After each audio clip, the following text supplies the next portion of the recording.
because our love is too much, baby. Why can't you see what you're doing to me? When you don't believe a word I say,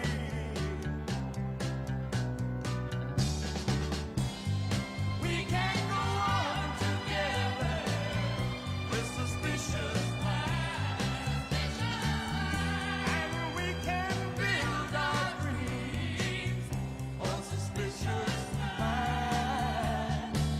So if an old friend I know stops by to say hello, would I still see suspicion in your eyes? Here we go again, asking where I've been. You can't see the tears are real, I'm crying.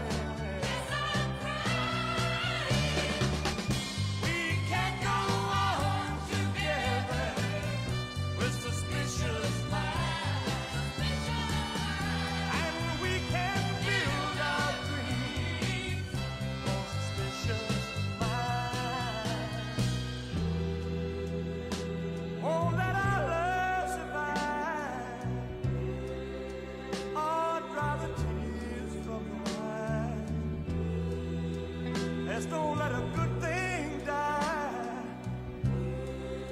When, honey, you know I've never lied to you. Yeah, yeah. We're caught in a trap. I can't walk out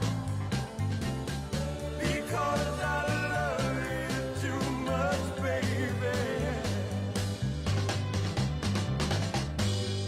Why can't you see what you're doing to me? When you don't believe a word I say, don't you know I'm caught in a trap? I can't walk out because I love you too much, baby. Don't you know I'm caught in a trap? I can't walk out because I love you too much, baby.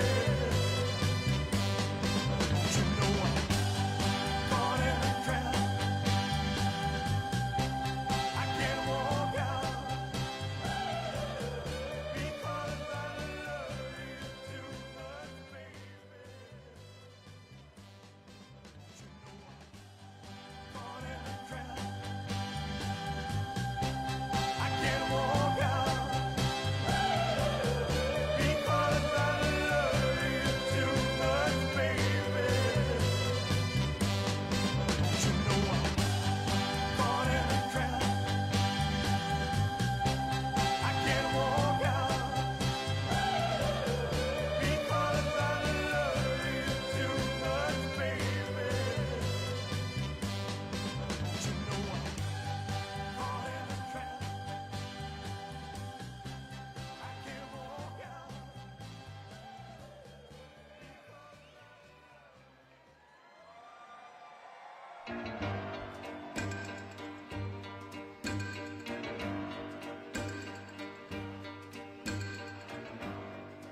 You don't own me. I'm not just one of your many toys. You don't own me. Don't say I can't go with other boys. And don't tell me what to do. Don't tell me what to say. And please, when I go out with you, don't put me on display, 'cause you don't own me.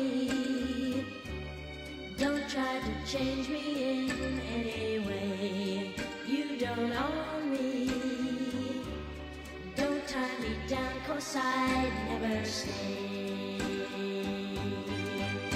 I don't tell you what to say, I don't tell you what to do, so just let me be myself, that's all I ask of you.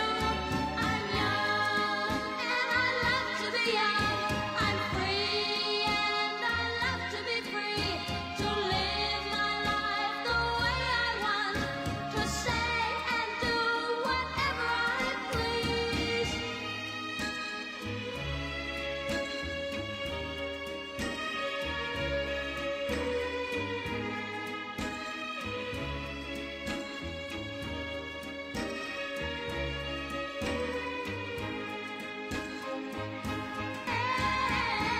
Don't tell me what to do, don't tell me what to say, and please, when I go out with you, don't put me on display. I don't tell you what to say, don't tell you what to do, so just let me be myself, that's all I ask of you. I'm young and I love to be young, I'm free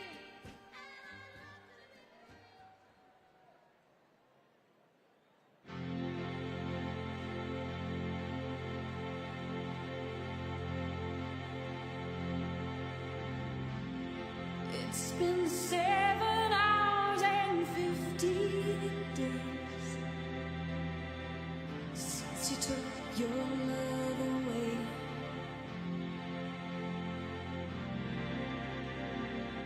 I go out every night and sleep all day since you took your love away.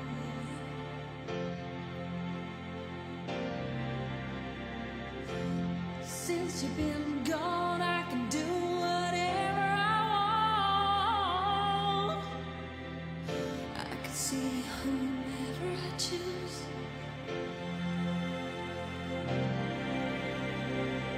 I can eat my dinner in a fancy restaurant, but nothing, I said nothing can take away these blues, 'cause nothing compares, nothing compares to you.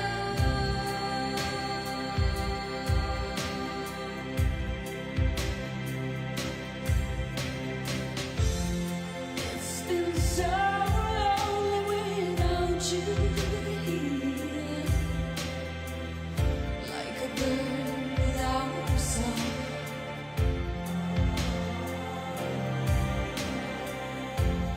Nothing can stop these lonely tears from falling. Tell me, baby, where did I go wrong? I put my arms around every boy I see. They only remind me of you.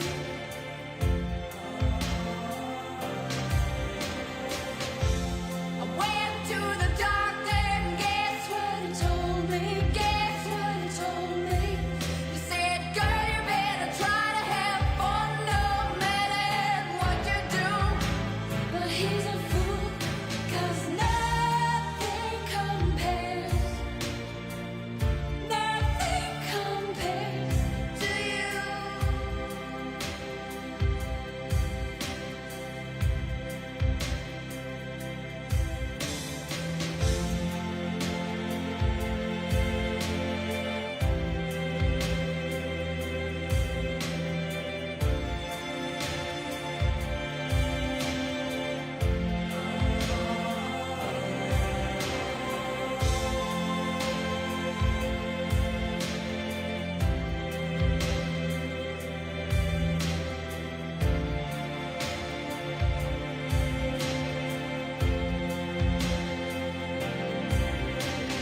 All the flowers that you planted, Mama, in the backyard.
This is a man's world.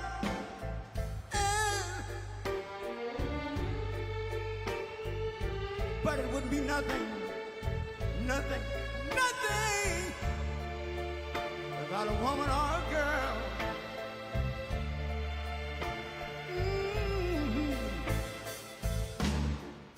You see, man made the car to take us over the road. Man made the train, carry the heavy load. Man made the electric lights to take us out of the dark. And man made the boat for the water. Like my Bible said, Noah made the ark. This is a man's world. Ow! But it wouldn't be nothing, nothing, nothing about a woman or a girl.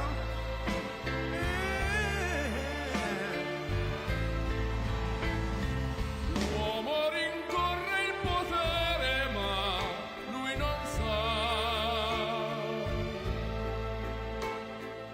che il grande limite ad essere come si parla. Nel palmo stringe un'idea che non vive, che nella sua fantasia corre, se non si accorge che poi nulla più senso c'è, si vive solo per sé.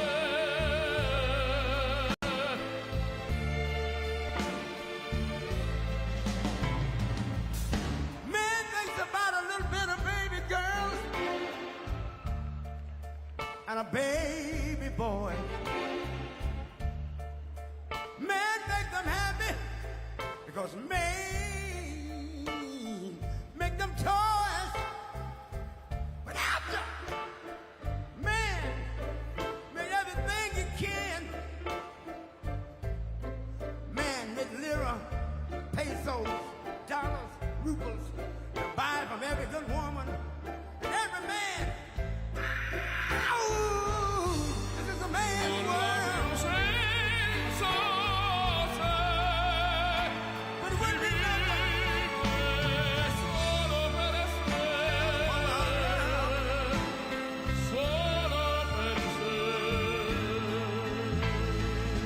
He's lost in the wilderness.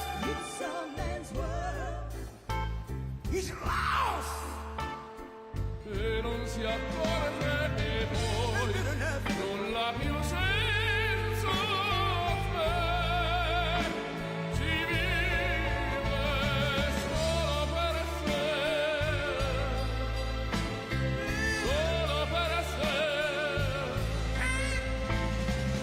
solo per sé.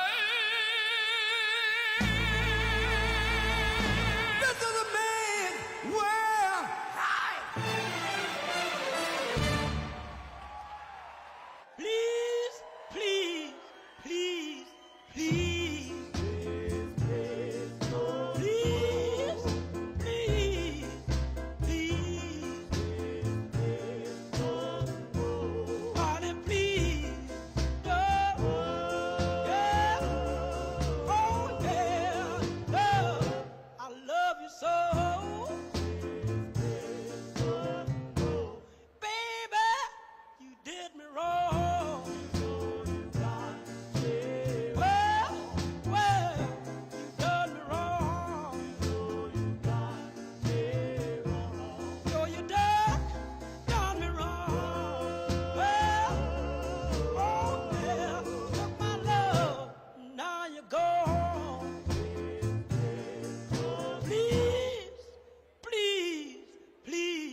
to hear you say, I, I,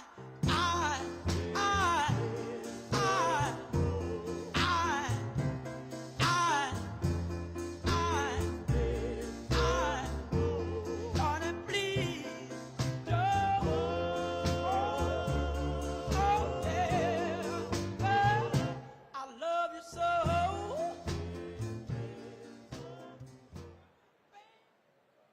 Ladies and gentlemen, please welcome to the stage Congressman Byron Donalds.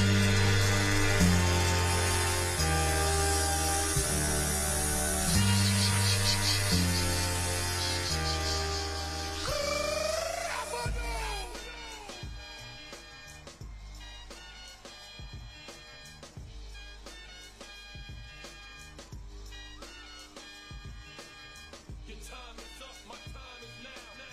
You can't see me, my time is now. It's the franchise where I'm shining now. You can't see me, my time is now. In case you forgot or fell off, I'm still hot, knock your shell off. My money stacked fat, plus I can't turn the swell off. The franchise doing big business, I live this, it's automatic. I win it, so you hear those horns, you finish. A soldier, and I stay under you fighting. Plus I'm storming on you chumps like I'm thunder and lightning. Ain't no way you breaking me, kid. I'm hard.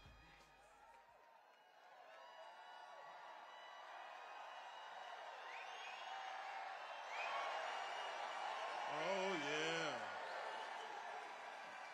Rocky Mount, North Carolina.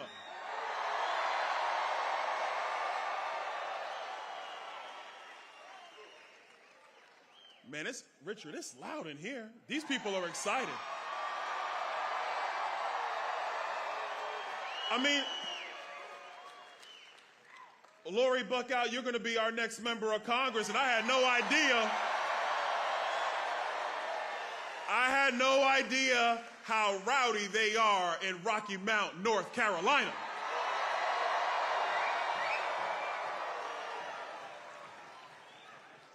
You know,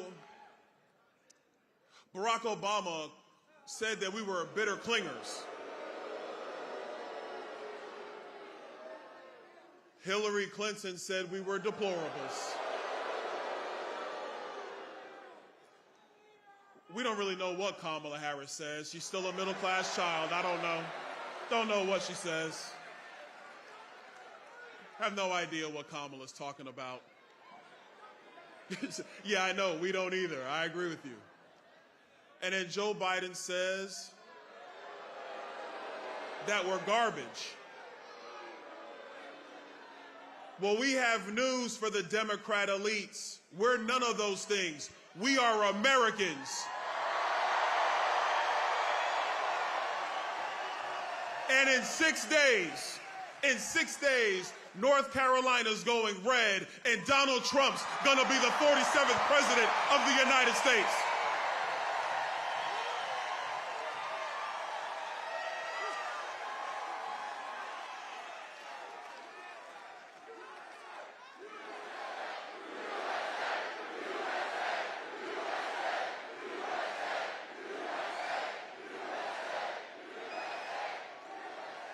My job today is simple. This is for all the press here.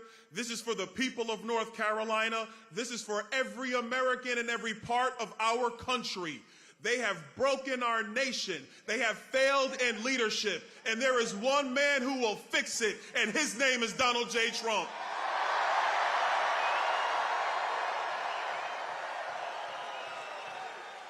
North Carolina, the job is now in your hands. Get out to the polls and make sure you vote. Make sure that your friends, and you know who they are. Oh my gosh, it's the ladies of North Carolina. How are you? And your husband. I see you there, sir. I see you. Make sure you get your friends out to the polls. You know the ones we're talking about. They're busy. They got kids. They're working hard. Life is coming at them every step of the way. But they have a job to do as Americans, like all of us in this arena today. And that job is to go to the polls, make sure your voice is heard, and make sure that J.D. Vance is the next vice president and Donald Trump is the 47th president. You see, I don't want to talk about Kamala. I don't want to talk about her. I'm done with her. This is about us. This is about America. We need a leader whose foreign policy is us getting out of wars, not into them. We need a leader who's going to secure the southern border and tell illegal immigrants it is time for them to go home. We need a leader who's going to build a strong economy again, so whether you're a senior on fixed income or a young person trying to get ahead and buy a home, you can have an economy that will work for you. And this is my own personal, and it's frankly, I know I'm in North Carolina, so I know this is yours too.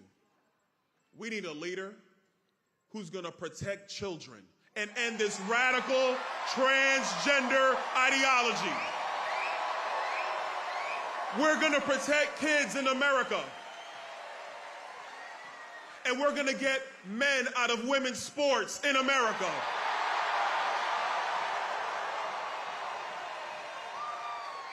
So Rocky Mount, we got 6 days to go. Are you with us? You got 6 days in North Carolina. Are you turning out the vote? We got 6 days in North Carolina for it to go red. And we got 6 days for North Carolina to join the other states and make Donald Trump the 47th president. God bless you, North Carolina. God bless America.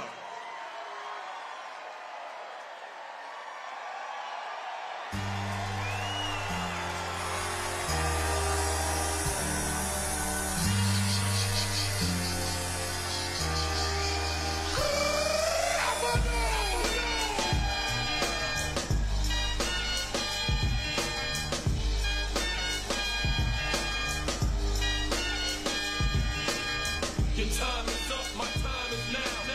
You can't see me, my time is now. It's the franchise where I'm shining now. You can't see me, my time is now. In case you forgot or fell off, I'm still hot, knock your shell off. My money stacked fat, plus I can't turn the swell off. The franchise doing big business, I live this, it's automatic. I win this, so you hear those horns, you finish. A soldier, and I stay under you fighting. Plus I'm storming. Ladies and gentlemen, please welcome to the stage House Majority Whip, Congressman Tom Emmer.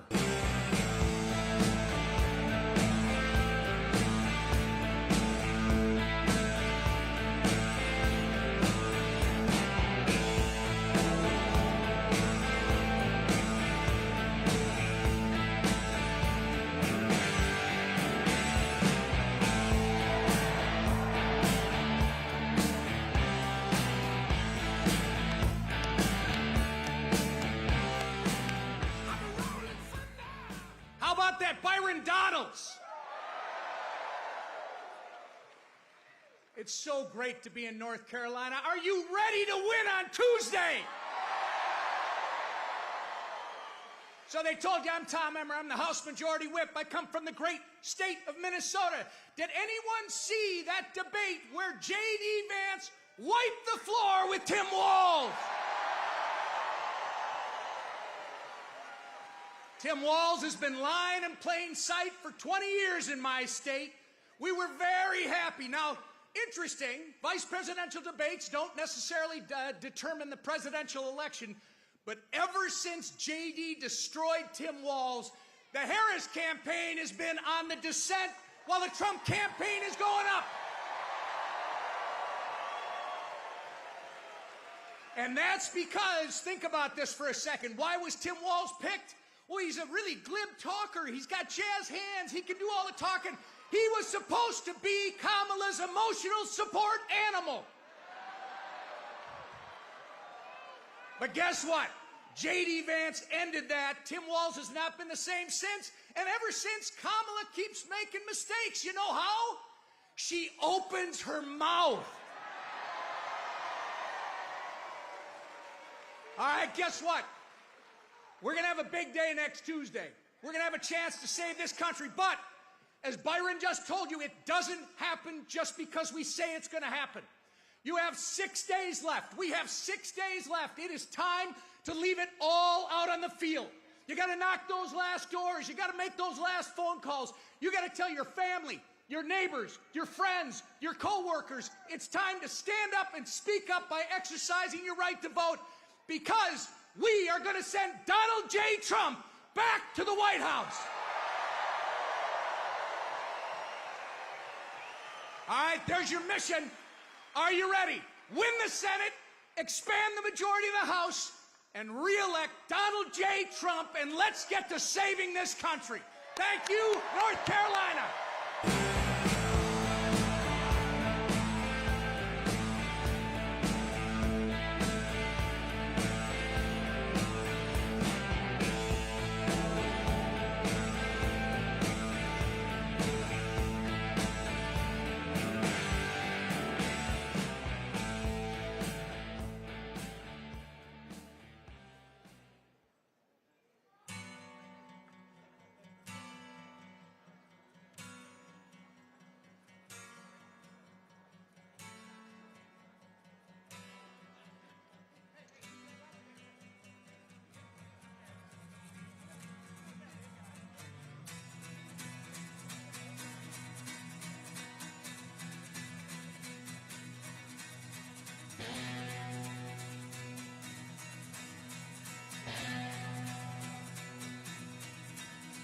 Ever since I was a young boy, I played the silver ball.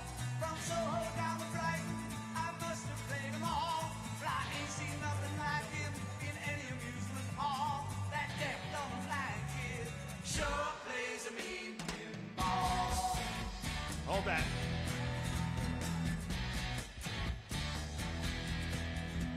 He stands like a statue, becomes part of the machine. Feeling all the bumpers, always plays clean. Plays by intuition, the digit counts as ball. That deaf, dumb, and blind kid sure plays a mean pinball.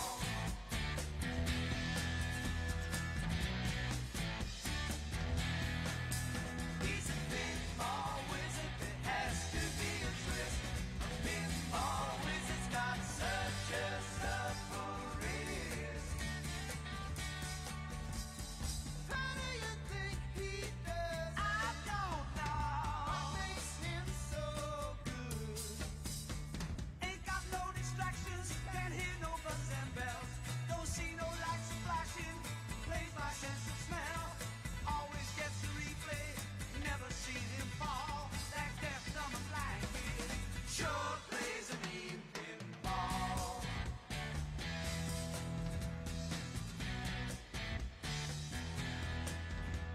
I thought I was the fighting table king. I just handed my pinball crown to him.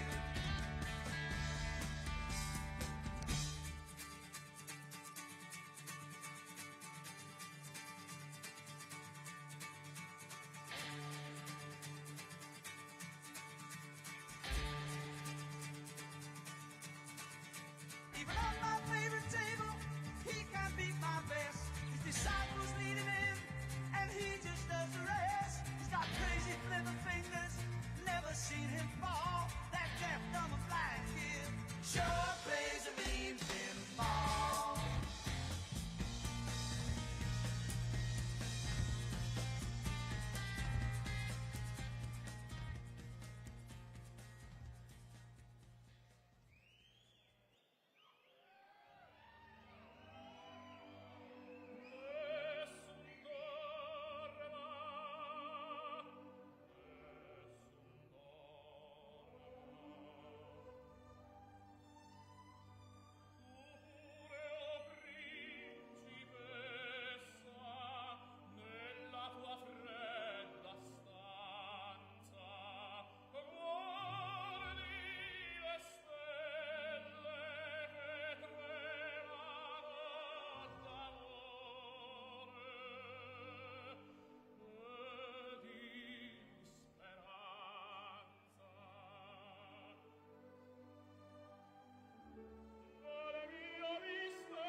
I first came into office, I cut taxes more than any other president.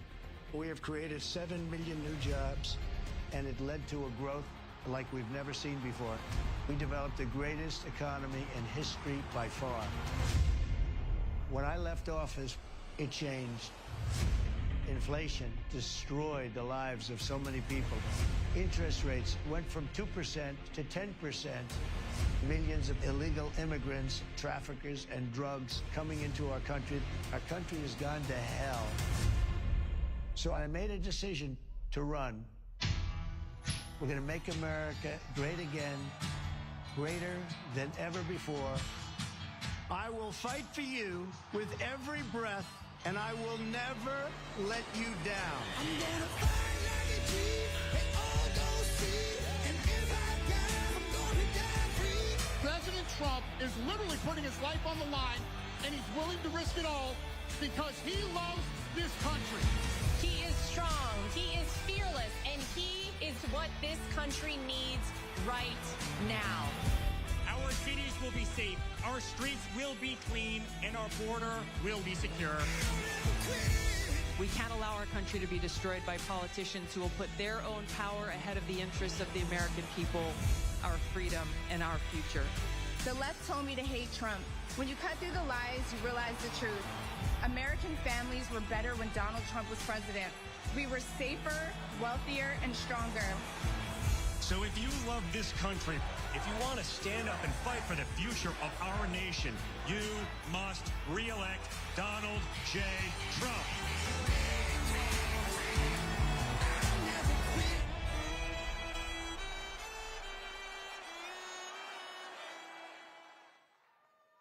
Ladies and gentlemen, please welcome the next president of the United States, President Donald J. Trump. And I'm proud to be an American, where at least I know I'm free. And I won't forget the men who died, who gave that right to me. And I gladly stand up next to you and defend her still today. 'Cause there ain't no doubt I love this land. God bless the USA.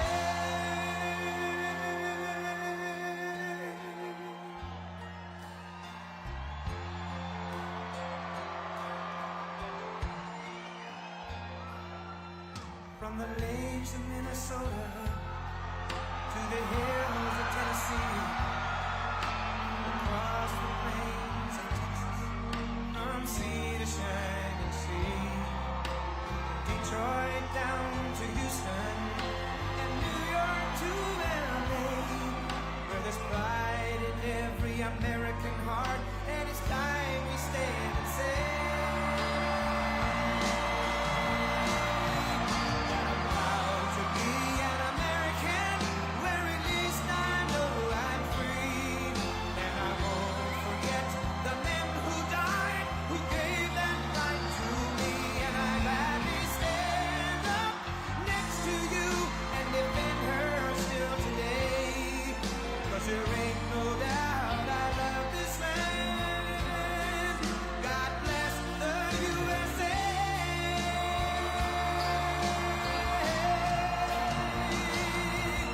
And I'm proud to be an American, where at least I know I'm free. And I won't forget the men who died, who gave that right to me. And I gladly stand up next to you and defend her still today. 'Cause there ain't no doubt I love this land. God bless the USA.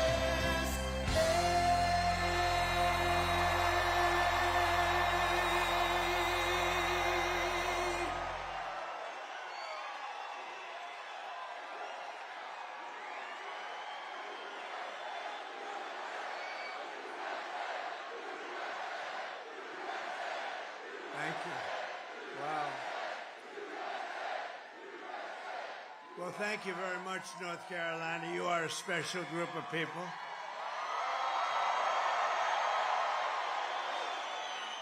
In fact, my beautiful little grandchild, the most beautiful little girl you've ever seen, is named Carolina. Do you know that?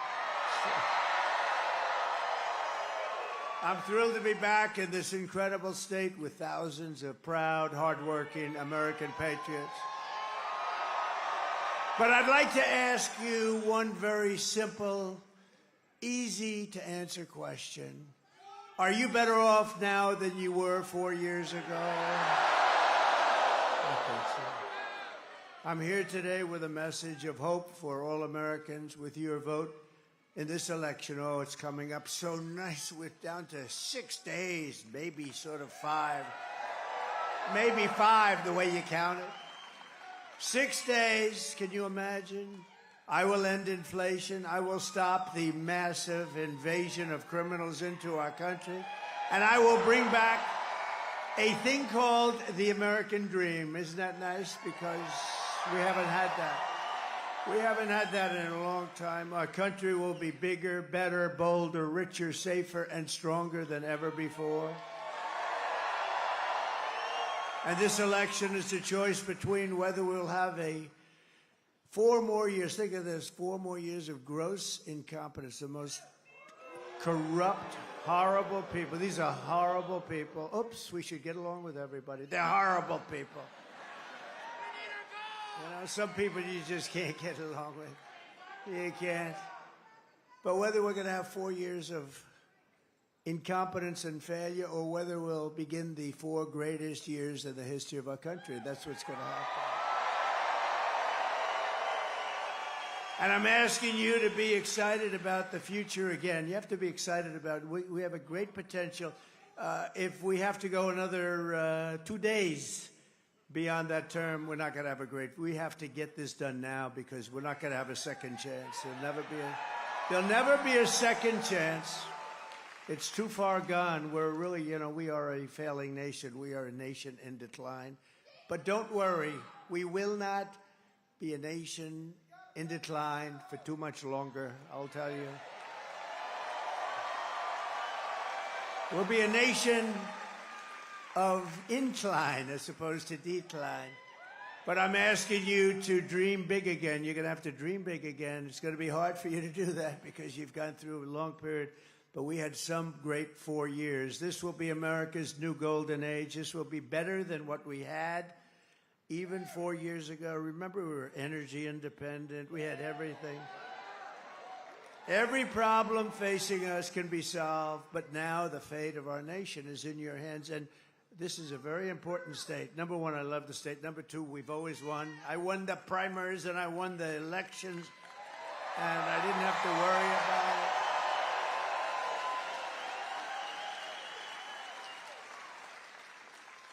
So, if you think 2016, we did great.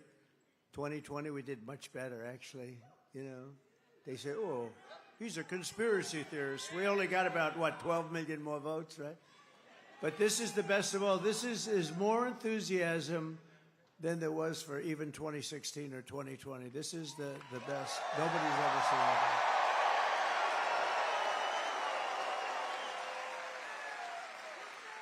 I just saw General Kellogg, wherever he may be backstage. Where is he? Oh, there he is. Look at that general. He's a real general, not like Millie. Not like Billy. Not like Kelly, low. He's a low IQ guy. But this is a real general. He's great.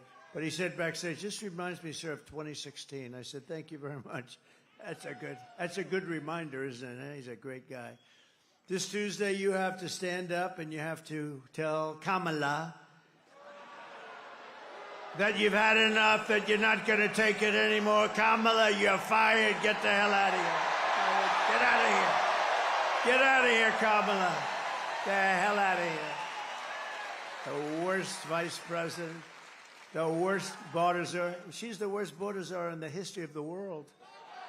There's never been a border in the history of the world that allowed criminals to pour through. 21 million people, think of it. Well, we're running a campaign of solutions to save America, an America which they have virtually destroyed during their almost 4-year period of rule.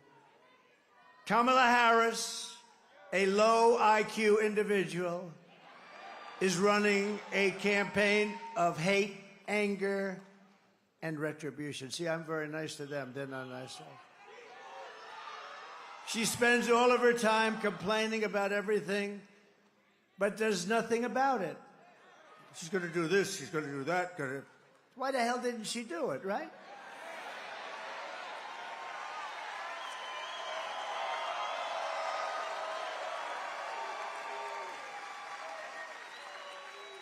So now she's talking about what she's going to do on the border.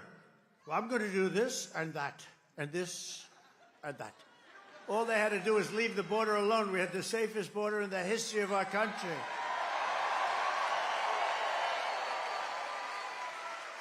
In fact, to prove it, put up my chart, that favorite chart. I love that chart. I love that chart. That was the day I left office. We had the lowest number ever. The day I left office was where the red arrow is on the bottom. And then it became like an Elon Musk rocket ship, right? Look at that. Look what happens to it. Right after that, it went to hell. They let it go to hell. We had remain in Mexico. You couldn't come into our country. I had to remain. You think that was easy to get from Mexico? I had to be very threatening. I always said, you're not going to do it? No, sir, we're not. Why would we do that? I said, because if you don't do it, I'm going to put a 100% tariff on your cars coming in. Sir, took me about 1 minute. They went from, we will absolutely not do that, sir. Why would we do a thing like that? Remain in Mexico. They have to remain in your car. I said, no, no.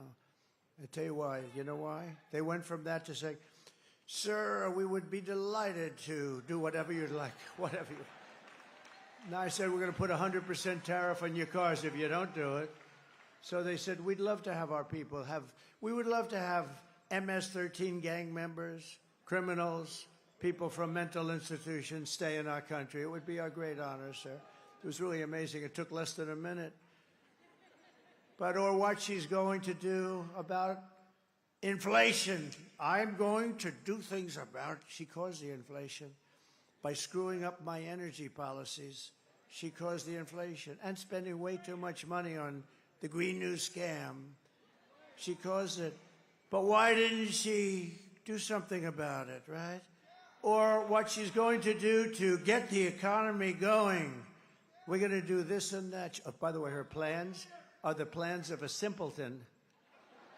They're not going to work. We'll be in a depression like 1929. What we're going to do to get the economy. But why didn't she do it? Why didn't she do all these things? She's saying, we're going to do this. She's trying to disassociate herself from Sleepy Joe Biden.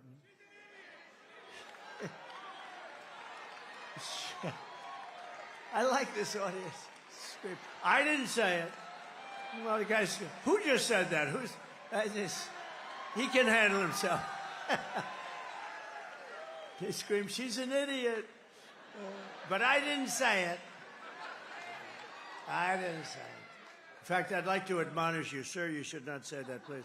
This way, the press can't get me. You know, they say, well, I know you want to. It's really good. Well, no, I don't accept that. So I would never accept a thing like that. No, but she is. He can handle himself, that guy, too. She and Crooked Joe head up the worst administration in the history of our country.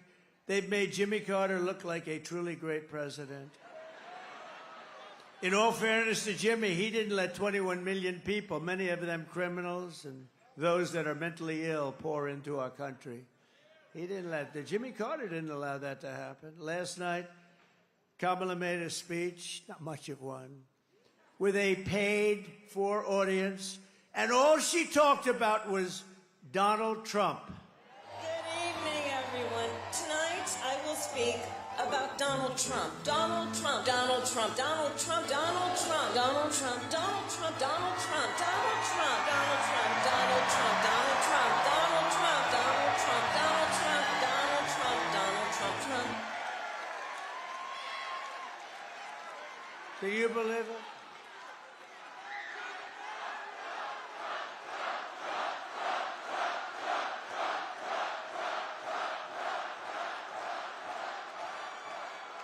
Because she and Joe have no achievements, only failure and gloom. See, that was so perfect. It worked out perfectly. I said, how am I going to say? Normally you'd stop and you'd say, please take a look at the video. But I have some very talented people. I say, when I say Donald Trump, you just let that go. They did a good job. And then I finished the sentence, because they have no achievements, because they're a disaster. She suffers from a very serious disease known as Trump derangement syndrome. Trump derangement syndrome. TDS, sometimes referred to as TDS, it's quite serious. It's inflicted havoc on some lives. But many Democrats suffer from that disease, and it's only because of one reason, because we're winning.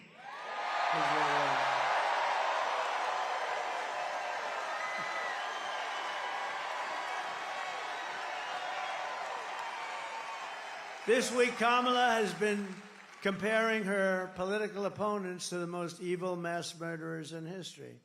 And now, speaking on a call for her campaign last night, Joe Biden finally said what he and Kamala really think of our supporters. He called them garbage. And they mean it, even though, without question, my supporters are far higher quality than Crooked Joe or Lying Kamala. My response to Joe and Kamala is very simple. You can't lead America if you don't love Americans. You just can't. And you can't be president if you hate the American people. And there's a lot of hatred there. Kamala Harris is not fit to be president of the United States. She doesn't have the intellect, the stamina, or that special quality that real leaders must have to lead. We know what that is. It's a special quality. Joe Biden's comments were the direct result of Kamala's and Tim Walz, you know? You know who that is? His decision to portray everyone who isn't voting for them as evil or subhuman. You're not subhuman. I'm looking at you. You are not subhuman. And we know it's what they believe, because look how they've treated you. They've treated you like garbage, frankly. They've treated you like garbage. You know what? The truth is they've treated our whole country like garbage, whether they meant to or not, because they're grossly incompetent people. And they've destroyed our country. Our country is suffering right now like it's never suffered with inflation. And with the infliction, think of it, they've allowed millions and millions of people to come into our country that are criminals, that are the highest level criminals. 13,099 Border Patrol, which endorsed me, by the way, very strongly. And it wasn't like I had any competition. 13,099 murderers, many of them murdered more than one person. 13,000, these are the numbers from Border Patrol during their term. 13,099 murders were let into our country. You have drug lords, you have terrorists, you have people from mental institutions. They're all let into our country. And I actually feel it's number 2 or number 3 on the list of things. Number 1 is the economy. Number 2 is inflation. Number 3 is what they've done to our border, what they've done to our country. They call it immigration. It's not immigration. It's horrible. It's horrible.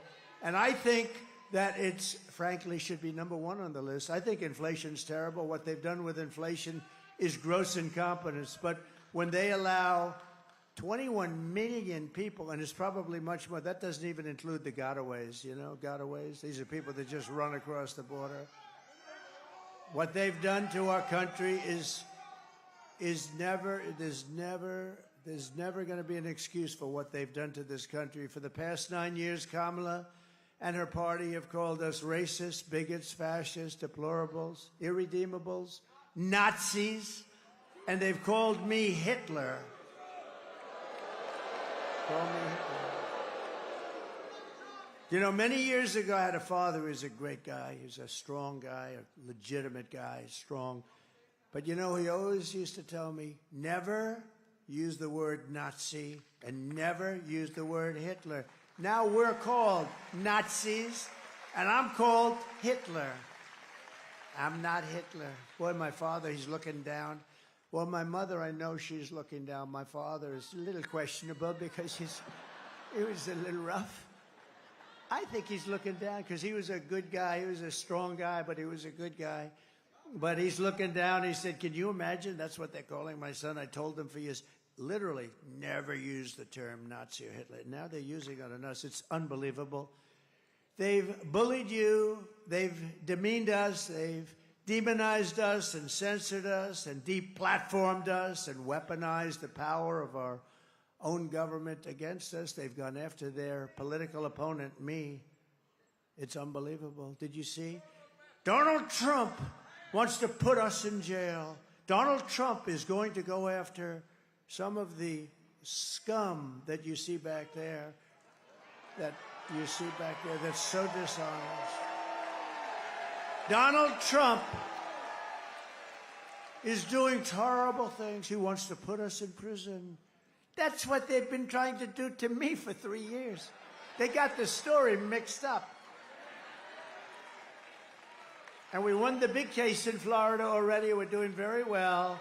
We're doing very well. Remember? Oh, we got him in Florida. That was the documents case, and I had the Presidential Records Act and lots of other things, but Joe Biden had the same case except times 10, because he took it out when he wasn't president. He did a lot of things, and they found him guilty, but they let him go because he was mentally incompetent. But they said he could be president, so they said, he can't stand trial, he's mentally incompetent, he's got no memory, and he's just got it. He just doesn't have what it takes, okay? But think of this. Here's the ruling. He can't stand trial because he's mentally incompetent, but he can be the president of the United States. Figure that one out. Mr. Congressman, figure that one out, Hudson. Can you imagine? They have taken your money. They've thrown open your borders to criminals and terrorists. They've flooded your towns with deadly drugs and death. They've given you jobs to illegal migrants and sent our blood and treasure to fight really stupid foreign wars, countries that you've never heard of, countries that you and your children have never even heard of. This Tuesday is your chance to stand up and declare that you are not going to take it anymore. You're not going to take it. 6 days from now, we can turn the page forever on this failed and corrupt administration. They are corrupt. They're failed and they're corrupt. They're the worst administration. Joe Biden is the worst president in the history of our country.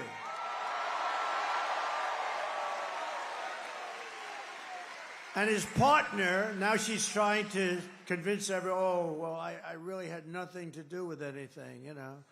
I'm sure he loves hearing that. She is the worst vice president in the history of our country. By the way, if you go back a few months, everybody was saying she's the worst vice president. She's incompetent. She's a dope. She's everything you can imagine. All of a sudden, they decided they better get politically correct, okay? And they chose her over 12 people that are far more competent. We can declare once and for all that we are done with their hatred.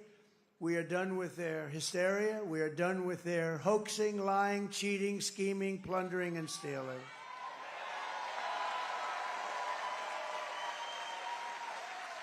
And we're not going to let them divide and destroy America any longer. And that goes for Barack Hussein Obama, too. He's a divider. He's a divider. And Michelle, oh, she said bad things about me. Ooh. Michelle got out there the other day. Oh, I've been very nice to her. I guess that means I don't have to be nice anymore, right? Oh, I'm looking forward to this. No, Obama was a great divider. He was a great, great divider. What we have built is the biggest, broadest, most incredible coalition and the greatest political movement in American history, I think in any history, if you want to know the truth. It's made up of the hard-working men and women who make this country run, who make this country great. We've brought together veterans and union members, soldiers and steel workers, farmers and auto workers, and patriotic moms and dads of every race, religion, color, and creed, right?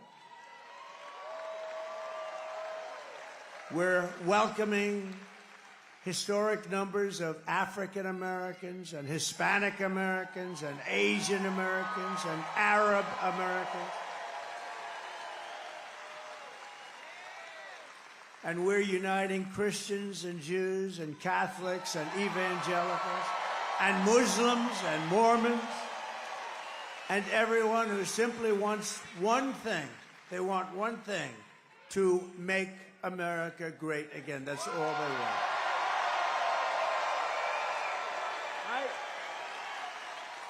Our campaign has been endorsed by the 400,000 members of the Fraternal Order of Police. And I don't believe there's a police organization in America that hasn't endorsed us. And I don't believe there's even a single policeman or policewoman, a cop. That's another thing. My father always used to say, never call them cops. That's disrespectful. I don't know. I think, look, I'm going with my father. So we're going to say policeman or policewoman. Never call them cops. That's disrespectful, son. I don't know. Makes sense? If my father said it, I do it. But think of that. I don't think a single policeman or policewoman has endorsed her.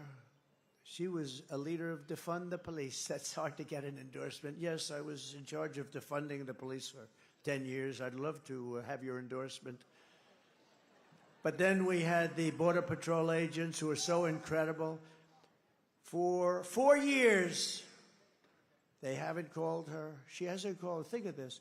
4 years. I said, has she ever called? Has Biden ever called? Sleepy Joe? No. I said, you don't mean no. You mean maybe they haven't called you, but have they called you? We had the top 10 leaders up. They gave me the best endorsement you've ever heard. And the worst statement about her, they said she's grossly incompetent. And then she's supposed to be running. I don't believe, they say it's like a close race. I can't believe it's a close race. Not that I just can't believe it. But I said, did she ever call you? No, sir. Never once. I said, you mean in almost 4 years? No, she never called, sir. Never once. Nobody. She never called anybody. She was in charge of the border, whether you call her borders or she doesn't want that name anymore because it was so bad. She did such a bad job. But she was in charge of the border. Think of this. And she never called Border Patrol one time in 4 years.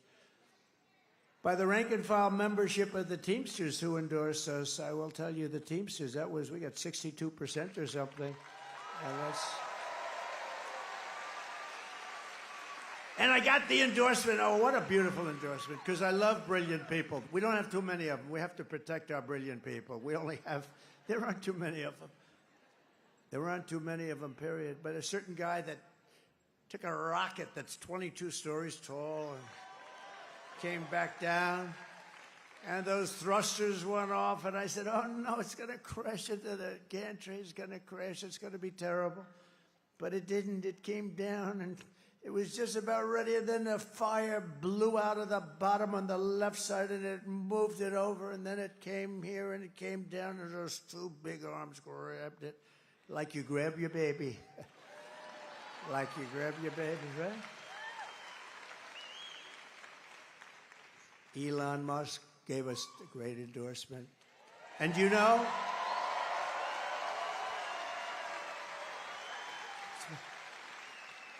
I just spotted somebody. I didn't know he was going to be there. Is that who I think it is? My eyes are what they. You stand up, please, would you? Huh? Yes. How are you? Huh? And look at these two. Look at these two. These two ladies have been with us, and this guy has been by their side right from the beginning. In fact, They take the place oftentimes of some of our front row Joes, so very successful people. Thank you very much. Appreciate it.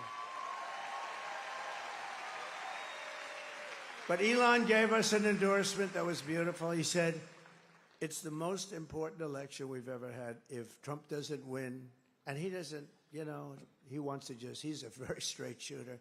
If Trump doesn't win, he said, we don't have a country anymore. We're not going to have a country.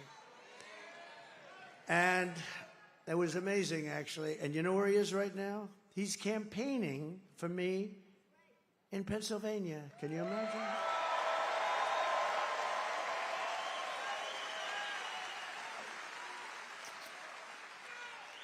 You know, he told me something very interesting. He said, you know, for an election to be really on the up and up, you have to use paper ballots. He said that to me. Now, here's a guy who I would say is the all-time genius at computers. You know, he was telling me that when you see those rockets firing, he said the computers are more important than the engines. I understand. He knows more about computers than anybody I've ever met, and I know some pretty smart people. I had an uncle that was at MIT, a professor for 41 years, the longest-serving professor ever. I have that. It's something in my blood about that. Elon knows more about computers than anybody there is. Every time you see those rocket ships land, like in the ocean on a raft with a circle, boom, it's like unbelievable, right? And he said, for purposes of voting, because there's never a computer that's not easily cracked, easily if you're a genius, more difficult if you're less than a genius. But he said the best way to have an election is very simple. Paper ballots, voter ID, proof of citizenship, same-day voting. And he said same-day voting. And there's a guy who's the number one computer guy. You would think, you know, it's interesting. Paper ballots would cost 8% of what you have. Now I'm hearing all sorts of stories. We're not going to have the result by Tuesday night. We spend all this money on computers. If you go back to paper ballots, and it's watermarked. You know, paper is now very sophisticated, believe it or not. It's all watermarked. You can't play around with it. They can check it immediately. It's all, like, identified. But paper ballots, so think of it. 8%. It would cost 8% of what the machines cost. Now, they hate when I talk about this, but I just want to see one thing. I don't care whether it's machines or whatever's going to be the best, but if paper's the best, paper, one-day voting. You know why? Because we don't want the air conditioning to be fixed. Oh, excuse me, you'll have to move those ballots in that room. We're going to fix the air conditioning. Oh, where are we going to move them? Well, let's move them out of the place for a little while. We'll move them back next week. Oh, where are they? There were 14 boxes. Now there's 6. What happened to the rest of them? You know, no. One-day voting. You have one-day voting. We used to have one-day voting. By the way, France went back to paper. France had 39 million people. They had voter ID. They had proof of citizenship. That's all. They didn't have mail-in. You know, mail it. How about California? They mail out about 38 million ballots. 38. It's like you're throwing them off a building. 38 million, and then they get sent back somewhere. Nobody knows where. And then they always announce that the Republicans are about 5 million short, without fail. Because I believe that if we had an honest election, if God came down from on high, and God said, I will be the voting tabulator for the day, I believe I would win California because I do great with the Hispanics. I believe I'd win. We need God as our vote counter just one day every 4 years. We won't even go after the 2. We won't even talk about for the Congress people that we have sitting all over the place, just for the presidential elections. If we had God, oh, boy, would it be a lot easier and a lot better.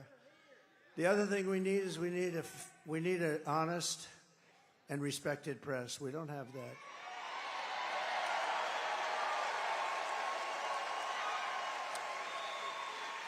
So I want to thank Elon Musk, and I just thought I'd give you his words of wisdom, but that's what he said. He said paper ballots are the way to go, and it's the only way to go. And it's, you're talking about a fraction of the cost.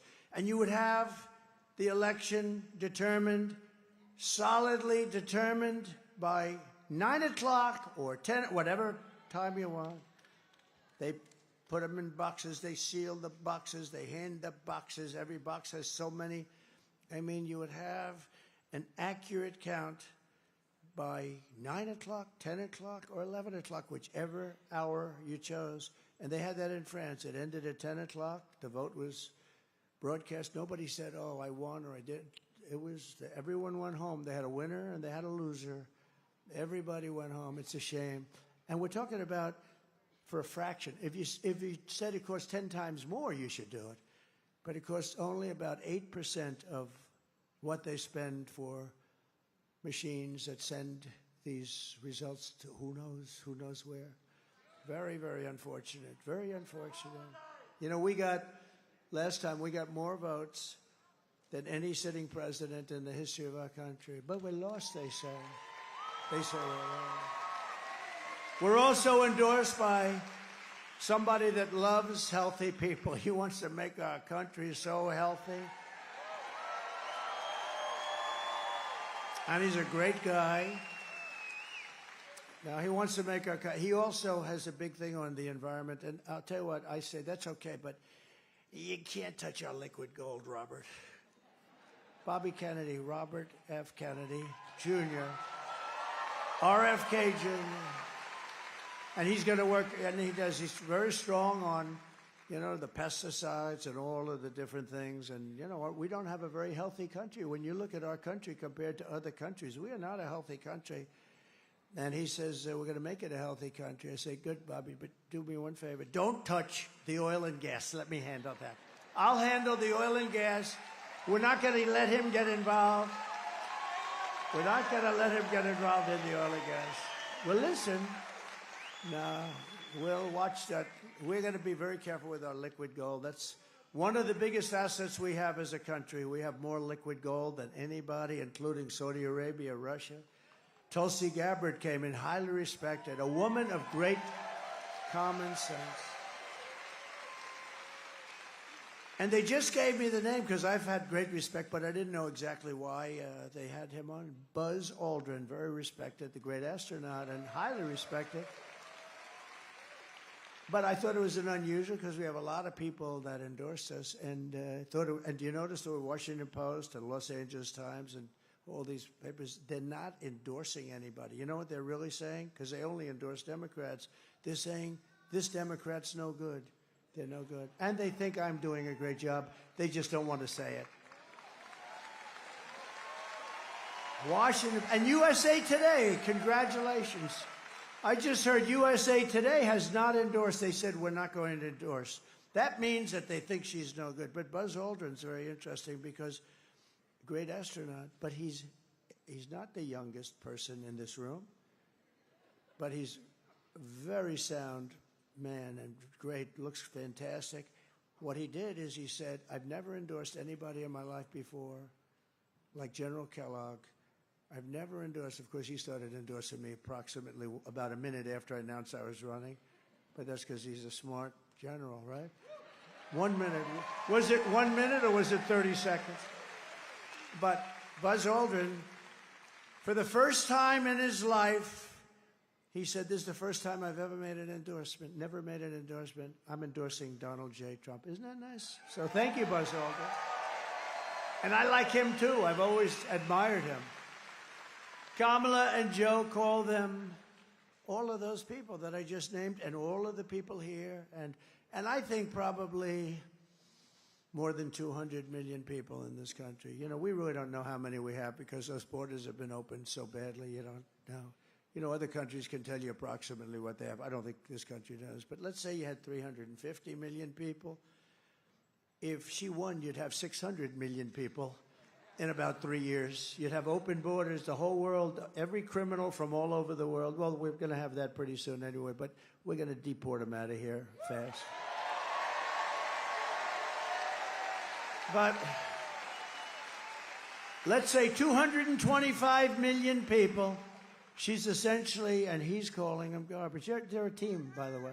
Oh, she hated that last night when she heard that. Although, honestly, I don't think she's smart enough to know what it really means. What that meant, that makes deplorable look like baby stuff, right?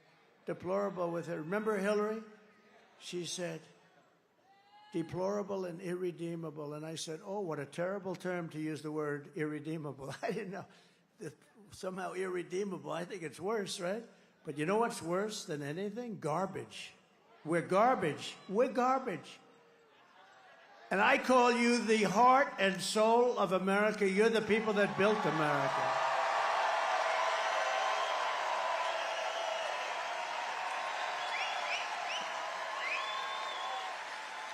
And together on November 5th, we're going to bring our country back to levels of greatness never seen before.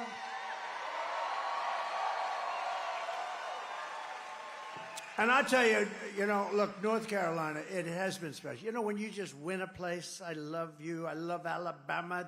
In Alabama, I win by 48 points. Even you haven't caught us on that. Tennessee, we have so many great states that really love us.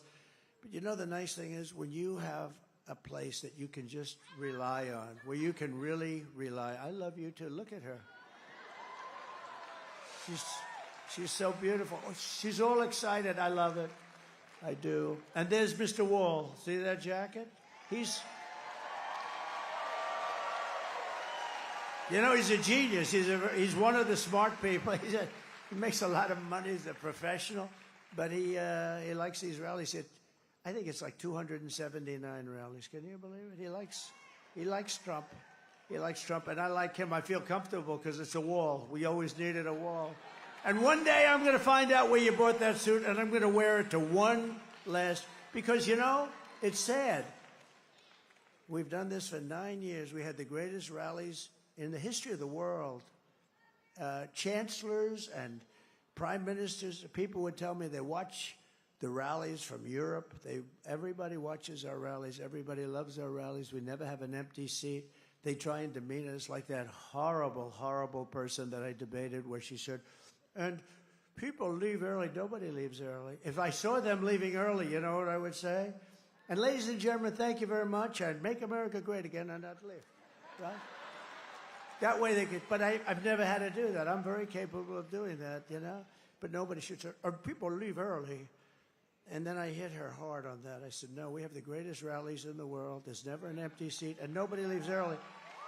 And they said, and the fake news people, like Brit Hume, the fake news people said, oh, he fell into a trap. She's got no trap. She's got no, this is not a trap. When somebody says something, you have, and it's wrong, you like to say, no, that's not, it takes about 5 seconds, and you want to put it on the record that they're wrong. He fell into a trap. The real trap was you had David Muir during the debate. I had the Biden debate, and that didn't work out too well for him. And then we had the other one, and I think I did better, the second one with her. You know, she talked about the grass. What are you going to do about the economy? Well, I grew up in an area where I had a grass yard. Saying, I actually think in a certain way Biden was better than her, okay? But you know, you had David Muir, and I said, crime is soaring all over our nation. The migrants are pouring in. And he said, and he stops me.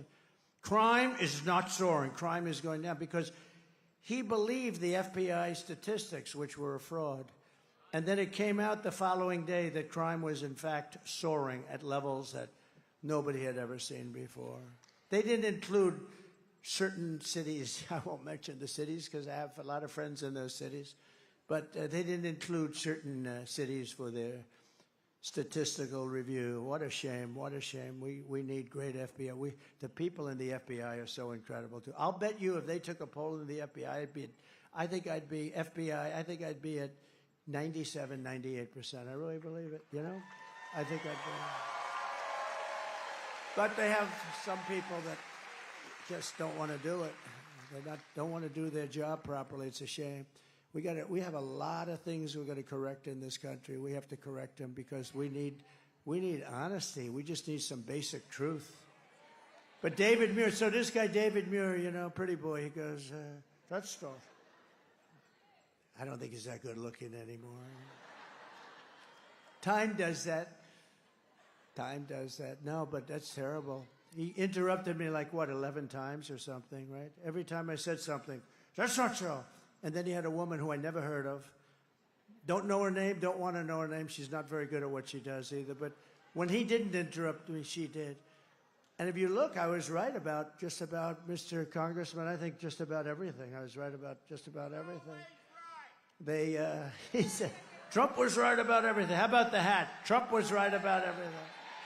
Trump was right about everything. But we've set, now, but think of it. So that must have been the first one. I followed that storm right in. But I saw the devastation. I actually came back the following week because I didn't want to get in anyone's way. It was a travesty. It was vicious. It was water. The water was the worst we'd ever seen. It was a water hurricane. That's what it was. And it took houses right off the foundations and ripped the foundations, concrete foundations, like they were paper. And I saw areas that were just like gone. And yet you've set an all-time record in early voting. Think of it, the deadline you have set up till the date. Now, here are people, I'm talking about most of you who come from this area. Some people are coming from outside of North Carolina, but in North Carolina, these are people that have been devastated. They've lost their homes. At a minimum, especially in certain areas, they broke records in every single area, and some of the people, they didn't even have a home anymore. They were living in tents. No, but how great, and then those lowlifes call you garbage. No, think of that. Think of how bad it is. They have the nerve to say that. Think of the fact, you know, when we were looking at the numbers in the various states, and we came to North Carolina, and it just was hit by that horrible hurricane, and it just hit the hardest. I mean, others were hit badly too, but you were just wiped out. I said, you know, if we get 30% of the people to vote, and it was pretty much a Trump district, most of the area, I said, wow, that's bad. That's bad for a lot of reasons. Number one was it's bad, and people died. That's by far the most important. But from the standpoint of the voting, I said, you know, if we get 30 or 40%, that's amazing. That'll be amazing. They broke the all-time record. Think of it. Think of it. Amazing. Now, you're superior people, okay? Not garbage. You're superior people. If anybody would have, nobody. I went to one of the big pollsters. I was talking to him right after we got those numbers, because the numbers are coming in great. We're doing great in North Carolina. That doesn't mean you don't vote. Now you go on Tuesday and you just vote, right? But you got it. He says, we've got you. But when you think, I said to a pollster, I said, what do you think the chances? He said, it's the most incredible thing I've ever seen as a pollster. And I mean, I guess some people had to come back, and you couldn't even come back because you had areas of land with no river, and now it's all of a sudden landlocked. It's all waterlocked. I just think it's incredible. I think it's a great tribute to North Carolina, and I'd like to thank you very much. Amazing. It's amazing. You are hardy people. You are hardy people, aren't you? Look, she knows what I'm talking about. She knows what I'm talking about. The deadline for in-person early voting in North Carolina is Saturday, but you can do that, or you just come. You come whenever you want. You know, I'm one that was saying, a lot of people say vote early. That's great. But the main thing is vote. You got to vote. We got to vote. You got to vote. Republicans tend to vote on Election Day, and they like to make sure, I think, that vote goes into a box, you know, somewhere, and then they want to watch where the box goes to. But you got to just vote, and I think we're going to have this is a very important state. We win this state, we're sailing. We're sailing. We win this state, we're sailing. So if you have a ballot, send it in, or get everyone you know, vote. You're going to vote, and we're going to have record numbers. I think you're going to have, we're heading to record numbers in North Carolina, despite despite one of the worst hurricanes anyone's ever seen. And I will say this about my competition. They did a horrible job of rescue and help. One of the worst. And I don't even believe it was because it was largely a Republican area. I think they did it because they're incompetent, okay? They did a horrible job, one of the worst jobs since Katrina, but some people say it was a worse job. Nobody's even showing up. You don't even see. And then you learn that they've spent almost $1 billion and they don't have any money for North Carolina because, or Georgia, or a lot of the other states, Florida, Tennessee, South Carolina. I mean, think of it. Georgia got hit. Georgia got hit so hard. But then you find out, and then you listen, and you find out that they don't have any money. FEMA, because they spent their money. FEMA spent money on bringing illegal aliens into our country. I'll tell you something. First of all, it's going to take a while anyway. They should be there. You know, there's nobody even sees anybody from the federal government. You know who's done a good job? Franklin Graham. He's in here. He's in here.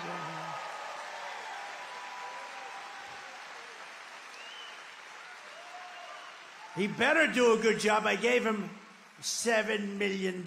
He better. I'm only kidding. I'm only kidding.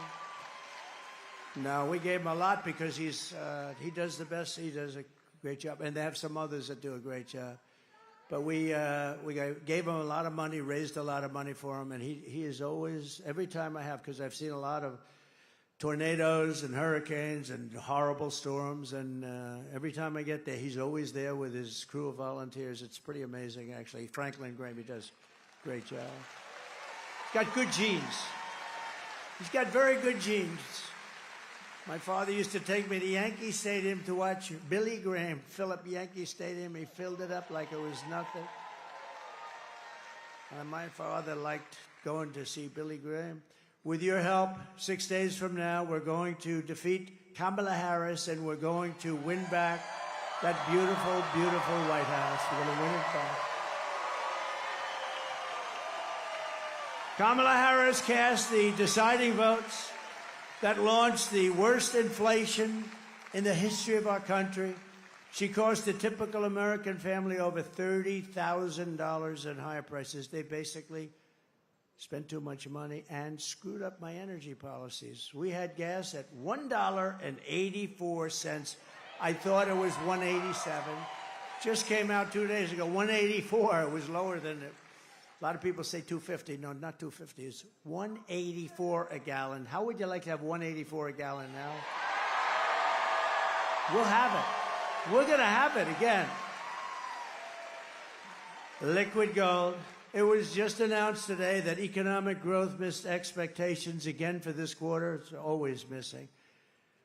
This economy is a disaster, and now Kamala wants to raise the typical family taxes by at least $3,000 a year.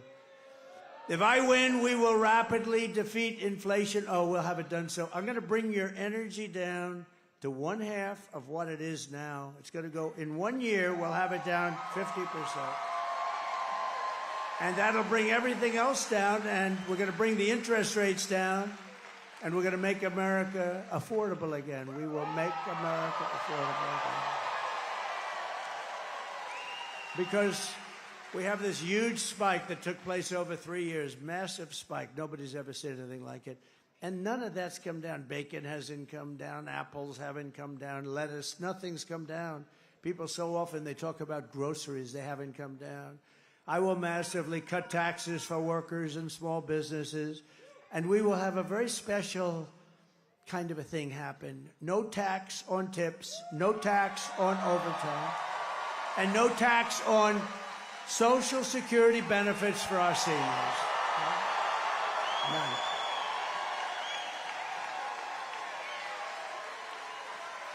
Thank you.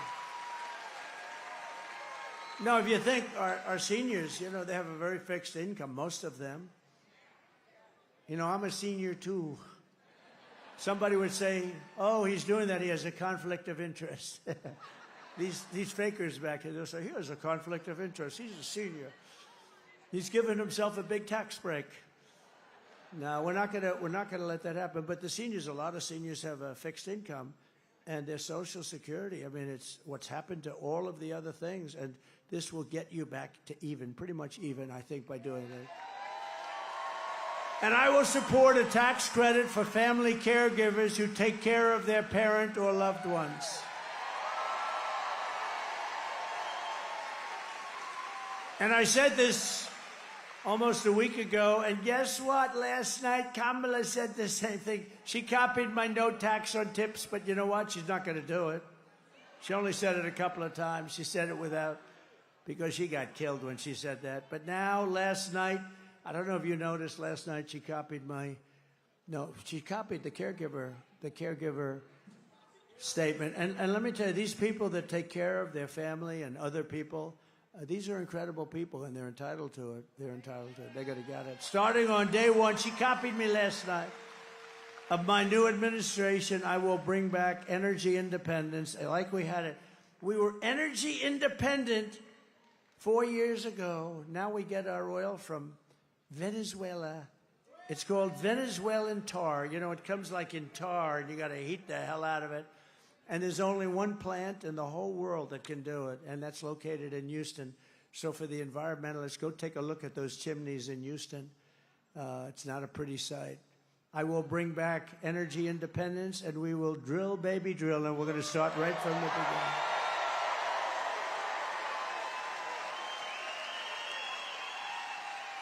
And to get back our millions of jobs that have been lost, we will give our companies the lowest taxes, the lowest energy costs, the lowest regulatory burdens, and free access to the best and biggest market on the planet. That's us. But we're not going to have that good market anymore if we don't stop it right now, because we're losing it. But only for those companies that make their product here in the USA and hire American workers for the job.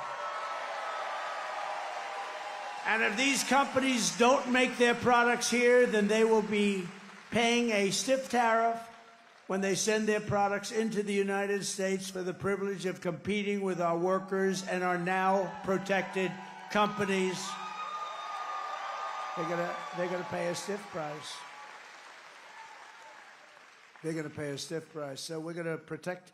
We have to protect, because they take our companies, they move them into Mexico, and it's pretty incredible. And you heard that I knocked out the biggest auto plant anywhere in the world. I just knocked it out. I did it without even being president. I told them they were building in Mexico, China, the largest auto plant anywhere in the world, and they were going to send those cars into us, and they were going to destroy Detroit. They were going to destroy Michigan and a little bit of South Carolina, where they have sort of a different system. They were going to destroy our auto manufacturing. The little that we have left, we probably have 40% compared to what we had years ago.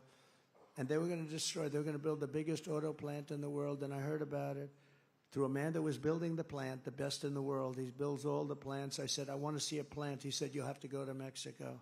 I said, I don't want to go. I want to see one here. He said, we don't really build them here anymore. We build them in other places, but we build a lot. And Mexico is a real threat. Don't kid yourself. What they're doing in Mexico. And so I said, I don't want to go to Mexico. What are they doing over there? They're building some of the biggest plants in the world, one in particular. I said, wow, that's no good. I thought about it. Then I spoke before the Economic Forum in Detroit, very nice group of people. And I said, you guys are losing your shirts, and Detroit is, making a comeback for 40 years. It's time now. We got to bring some companies back here. And I didn't like what I heard, because when they make millions of cars out of something where you literally press a button and it makes cars, when that happens, that's no good for us, because they're going to just flood the market and destroy everything that we have in Michigan and Detroit. And some, where you have it, some, you do big parts business, very big parts business here. So they're going to destroy you. So I announced that I'm going to put a 100% tariff on that plant.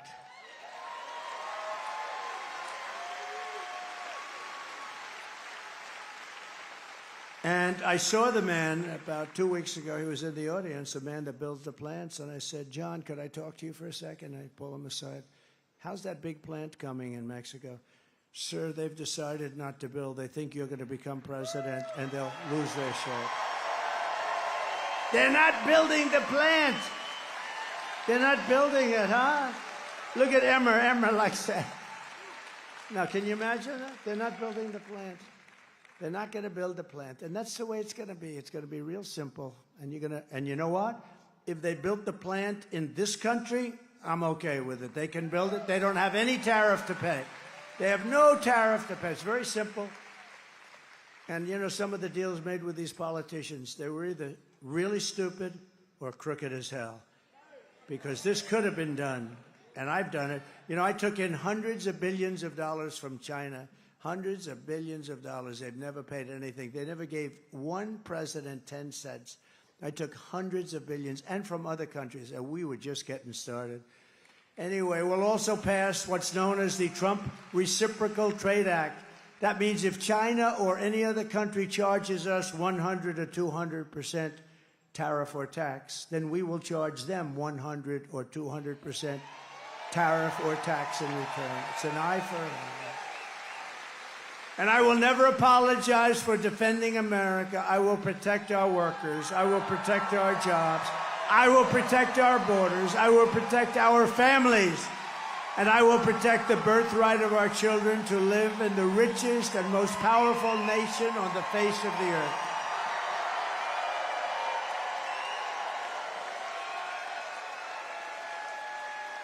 And as we rescue our economy, I will also restore our borders. Over the past 4 years, you see what's been happening.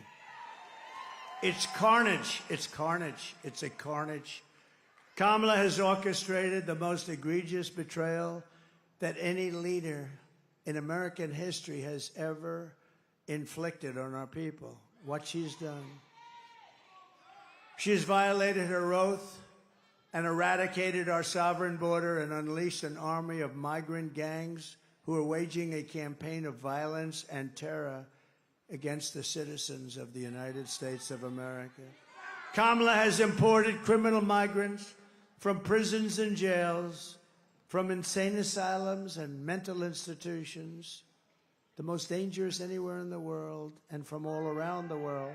From Venezuela to Congo, the Congo in Africa, they're sending us large numbers of prisoners from the Congo in Africa. Congratulations. Welcome to the United States. They're coming from the Middle East. They're coming from all over. They're coming from Europe. They're coming from Asia. And a lot are coming from South America, but not all. They're coming from all over the world. They're emptying their prisons into the United States. They're emptying their mental institutions into the United States. They're going to be empty very soon.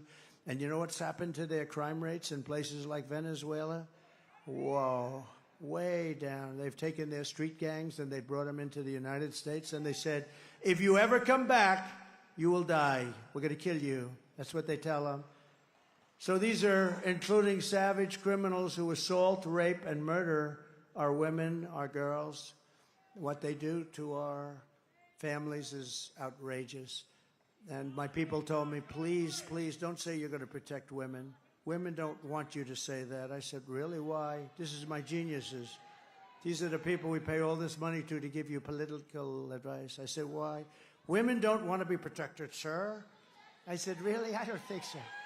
They want to be attacked by MS-13. Is that what they want? They want MS-13 to go in and knock their door down and do bad things? No, I don't think so. I think women, I'm going to protect the women, I'm going to protect the children, and I'm going to protect the men. I'm going to protect everybody. From these animals that have been unleashed into our country and from foreign powers. Look, I mean, is there any woman in the audience, please, that does not seek protection? Please raise your hand. Is there any woman in the audience that wants to be protected?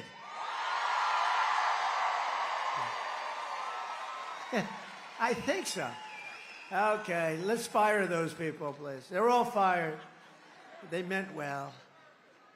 Anyone who would let monsters kidnap and kill our children does not belong anywhere near the Oval Office, and she has set a record. And today I want you to hear something that's very disturbing. Everybody, I just came out, just was done. Everybody that's heard it, I've seen tough people, very tough men, literally crying watching it. We just put it out just now. But I want you to hear it directly from a mother whose world has been shattered by the open borders insanity of Kamala Harris. Please. Sunday night, I asked her to not stay up super late because of her coming to work with me in the morning to do her summer school. She said, okay. I told her good night and I love you. I went to bed, not realizing that that was going to be the last time I saw her. We're best friends. We're going to shake it again. I woke up to notice she wasn't in her bed. I'm in my heart trying not to lose my mind because I don't know where she is. I finally remembered her phone had a location on, and her phone was pinging just 2 minutes down the road, right behind the skate park. I start driving to the direction the phone was being pinged at, and I see a couple cop cars with lights on. I see yellow tape, and immediately my heart drops and sinks to the bottom of my stomach. My daughter's hands and ankles were both bound. She was strangled to death, left with no pants. And I know in my heart, she fought incredibly hard. She was not going down without a fight. We begin with two men we're learning are charged with capital murder tonight, accused of killing a 12-year-old girl. Police say these men strangled her before dumping her into that creek. Both men were in the country illegally. Apprehended, then released by Border Patrol less than 3 weeks before Jocelyn's death. The men accused of killing Jocelyn Nungare are affiliated with the gang known for brutal violence. Kamala Harris was in charge of immigration and our borders. If we had better border policies and not open borders and not these catch and release policies, I truly believe this all could have been prevented. Under her being vice president of this country, my daughter's life was ripped away from her. She had her entire life ahead of her. Happy birthday, dear Jocelyn. My daughter is 6 feet in the ground based off of policies that she allowed to keep. Kamala Harris did have one job, and she not only failed, not me, she failed my daughter. She failed Jocelyn. You know, she was only 12. President Trump reached out, gave me his sincerest condolences as not a former president, but just as a father, someone who cares. I believe Donald Trump needs to be back in office. I can at least know that my next child will be safe in this country.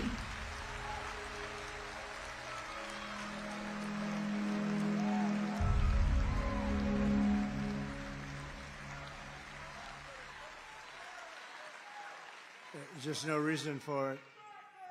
Thank you very much. No reason. There's no reason for that. Thank you very much. But there's no reason for that. Open borders, open borders. Anybody comes in, doesn't matter where you come from. They don't even know where they come from. They don't check them. They don't know where they come. Are they from jails? They don't know anything about them. They just let them pour into our country. It's incredible. Now she's sort of stopped it by doing just a little bit because she was getting killed in the polls. And if they ever won, they would open those borders and you would have millions and millions more people come in, and there'd be criminals. If I ran one of the countries that we're talking about, and over the last few months, it was 181 different countries. Most people don't even know there are that many. There are actually more. 181 countries were represented, and they're letting their criminals and their jails and everything into our country. They're destroying our country. They're destroying our country. And we can't take it any longer. We have to change. We have to change immediately. I think it's the biggest problem. I think it's bigger than the economy. I think it's bigger than inflation. because they're ruining the fabric of our country. You're not going to be able to walk out of your house no matter where you live. If you're in a farm, they're flying people in with the big Boeing jets, the biggest ones, and they're taking hundreds of them in. They're landing in the Midwest and all over the place. They're flying them right over the border. They're sick. The day I take the oath of office, the migrant invasion ends and the restoration of our country begins. The savages charge with brutalizing and murdering precious Jocelyn are members of the same vicious Venezuelan prison gang, Tren de Aragua, that's taking over apartment complexes and unleashing a violent killing spree all over America. You've read about them in Colorado, Aurora, Colorado. They've taken over complexes. They've taken them away from landlords. They've told people to get out. They've told the people, you pay us the rent from now on. You don't pay it to a landlord. You don't pay it to a property owner. You pay it to us. They've even taken over Times Square. Take a look. Open borders, deadly consequences. Border crisis. Record high crossings are putting a strain on cities across America. It is a full-blown invasion. Armed Venezuelan gang members storming an apartment complex in Aurora, Colorado. When people talk about migrant crime, this is what they're talking about. San Antonio, Texas, just one of the latest cities to have apartment complexes taken over by members of the Venezuelan gang. Biden and Harris had created a program to bring them in under humanitarian parole. I am in favor of saying that we're not going to treat people who are undocumented across the border as criminals. More than 13,000 illegal immigrants convicted of murder have been released into the United States. My 20-year-old daughter, Kayla Hamilton, was murdered in her own room. Kayla's murderer was apprehended by Border Patrol crossing illegally into the U.S. Kayla's murderer had been improperly released into the United States. Abolish ICE. Yeah, we need to probably think about starting from scratch. More than a dozen people suspected of being Tren de Aragua gang members right here in San Antonio. The gang members had been terrorizing the apartment complex. New details in the murder of Laken Riley. The illegal immigrant suspect, who cops say committed the heinous murder, is a Venezuelan national. It was paroled and released into the country by the Biden administration. If they'd all been properly vetted, that probably wouldn't have happened. 2 men investigators say are in the country illegally from Venezuela are charged with capital murder and the death of Jocelyn Nungaray. Martinez and Angel wrapped his arms around Jocelyn's neck, took off her pants, and climbed on top of her. Later strangled Jocelyn to death and then tied up her hands and feet. Court documents suggest a group of men arrested for beating and robbing a Dallas woman last month are members of a Venezuelan street gang. The men threatened to cut off her fingers if she did not cooperate. Manuel Hernandez was booked by Colleyville police just 2 days earlier and released the day before the robbery. A Peruvian gang leader who is wanted for 23 murders, who was arrested by Border Patrol near Roma, Texas, then released into America.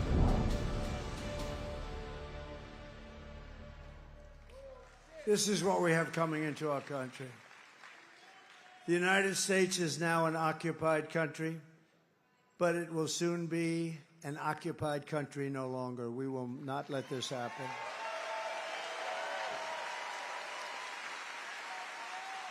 November 5th, 2024 will be Liberation Day in America. It'll be Liberation Day. On day one, I will launch the largest deportation program in American history. I will rescue every city and town that's been invaded and conquered, and we will put these vicious and bloodthirsty criminals in jail or kick them the hell out of our country. And to expedite removals of Tren de Aragua and MS-13 and all of these gangs that are now living happily in our country, I will invoke the Alien Enemies Act of 1798. Can you believe that? To target and dismantle every migrant criminal network operating on American soil. And if they come back into our country, it's an automatic 10 years in jail with no possibility of parole. And I'm hereby calling for the death penalty for any migrant that kills an American citizen or a law enforcement official.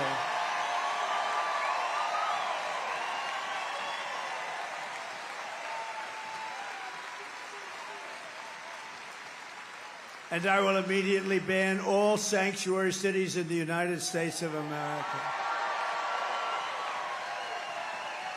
With their open borders, they're going to destroy your Social Security and Medicare. They're going to destroy our health care.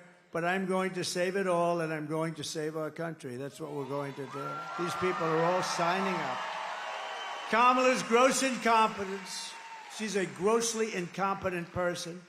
Disqualifies her from being president of the United States. Everyone knows it. No one respects her. No one trusts her. No one takes her seriously. To make her president would be to gamble with the lives of millions and millions of people.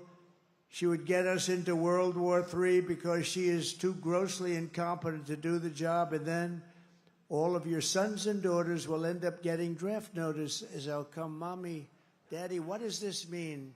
Son, even daughter, that means that you're going to be drafted to fight in a war against a country that you've never heard of. Congratulations, son, and it may be the last time you ever see them. We're not going to let that happen anymore in this country. Our enemies are laughing at her. If we win, America will be feared and respected again on issue after issue. Kamala broke it, and I will fix it, and I'll fix it quickly. On top of it all, Kamala says she would not do one thing differently from Joe Biden, which in itself is disqualifying. Take a look. Would you have done something differently than President Biden during the past 4 years?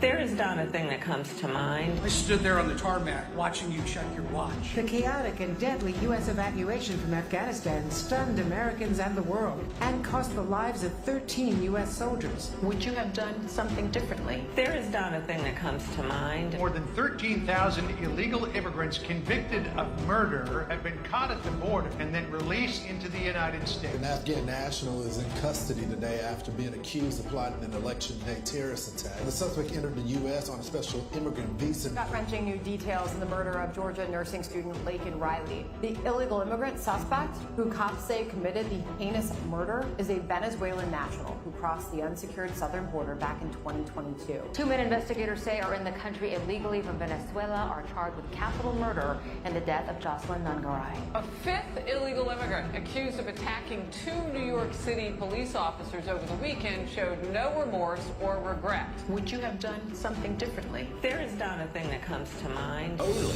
18% say the economy is in excellent or good condition. US inflation has hit a new 40-year high, increasing by 9.1% over the financial year. Authorities saying Train de Aragua, which has been linked with more than 100 criminal investigations here in the U.S., has now been found operating its criminal enterprise in apartment complexes. Were you the last person in the room? Yes.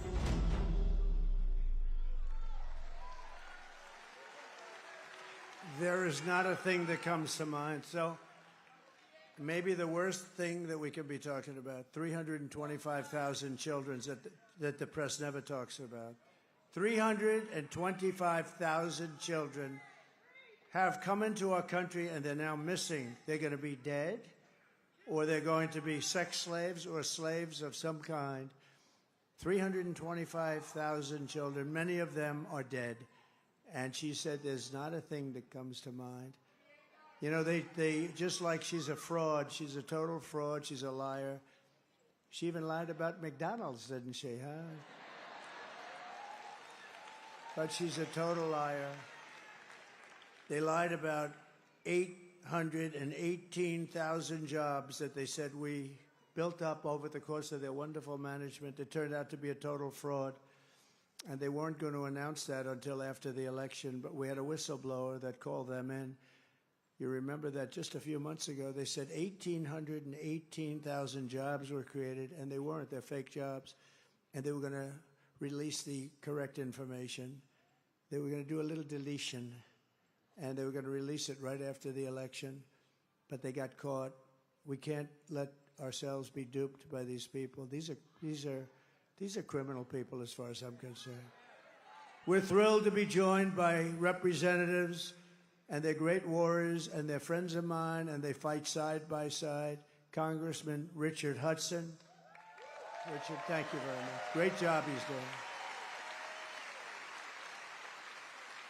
One of the most powerful people in Washington, a great congressman, Tom Emmer. Tom, thank you. Thank you, Tom. And another great friend is Byron Donalds. He's fantastic. Fantastic.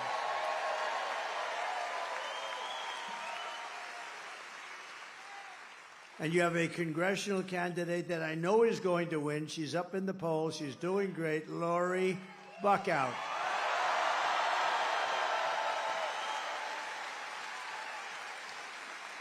She's fantastic. And she's got my complete and total endorsement. And somebody that is a star, well, I'll let you know that on the 6th. Is that okay? But I think he's a star. North Carolina GOP Chair Jason Simmons. Jason, thank you. Great.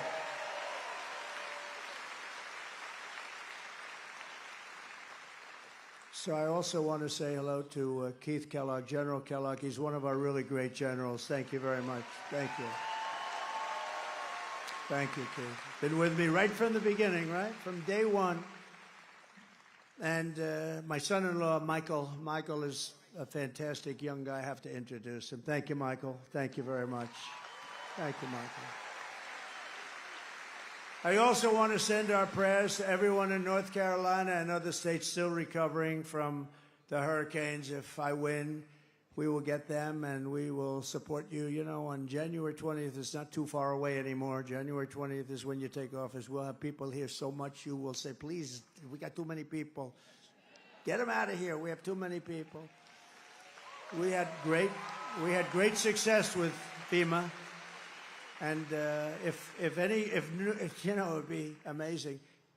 It's been acknowledged that the hurricane rescue effort and rebuilding effort is the worst that we've just about ever seen, outside of maybe Katrina, but I think it's worse.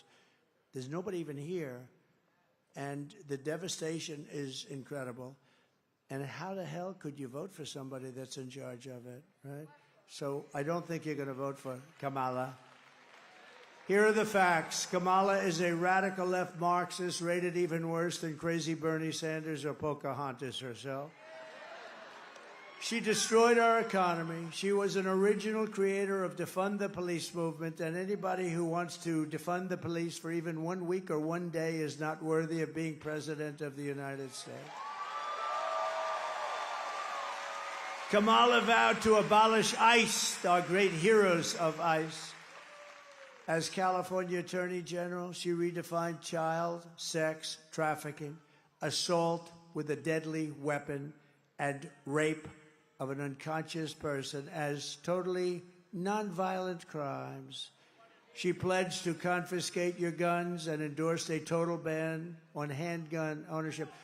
Would anybody in North Carolina want to give up your guns quietly? Oh.